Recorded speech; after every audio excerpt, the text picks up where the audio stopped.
এখানে গাছ থেকে দেখছিলাম কতগুলো আম, তো আমগুলো কতগুলো আমি এখানে পেড়ে নিয়েছি আম মাখা করব বলে।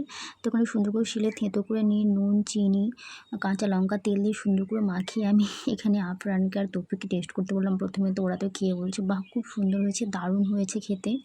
তারপর ওর যেসব বন্ধুগুলোকে খেলার জন্য ডাকতে এসেছিলো আমি তাদের কাছে আবার নিয়ে যাচ্ছিলাম এটা, যে ওরাও খেয়ে টেস্ট করে দেখুক কেমন খেতে হয়েছে। তো ওরাও এটা খুব সুন্দর করে আমার কাছে এগিয়ে আসছিলো, এগিয়ে এসে ওরা খুব সুন্দর করে এটাকে টেস্ট করে দেখে বলছিল যে না খুব ভালো হয়েছে খেতে, খুব সুন্দর হতে খেতে, টেস্টটাও হয়েছে খুব সুন্দর। তো ওরা এখানে সবাই এক কাছে জড়ো হতে একটু মানে ভয় ভয় পাচ্ছিলো যে খাবো কি খাবো না। তারপর ওরা সব শেষ ওরা খেয়ে তারপর ওরা খেয়ে বলছে না খুব সুন্দর হয়েছে, দারুণ হয়েছে খেতে, দারুণ দারুণ। আর একজন ওদিকে চলে যাচ্ছিলো, ওকে ডাকছিলো সবাই মিলে যে আয় আয় খাবি আয়, কিন্তু ওরা খেলো না। তো এখানে ওরা সবাই মিলে খাচ্ছিলো খুব সুন্দর। আর সত্যি আম মাখাটা এত সুন্দর হয়েছিল, খুব সুন্দর হয়েছিল খেতে।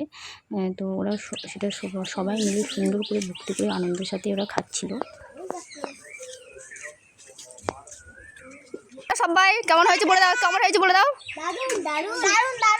ঠিক আছে।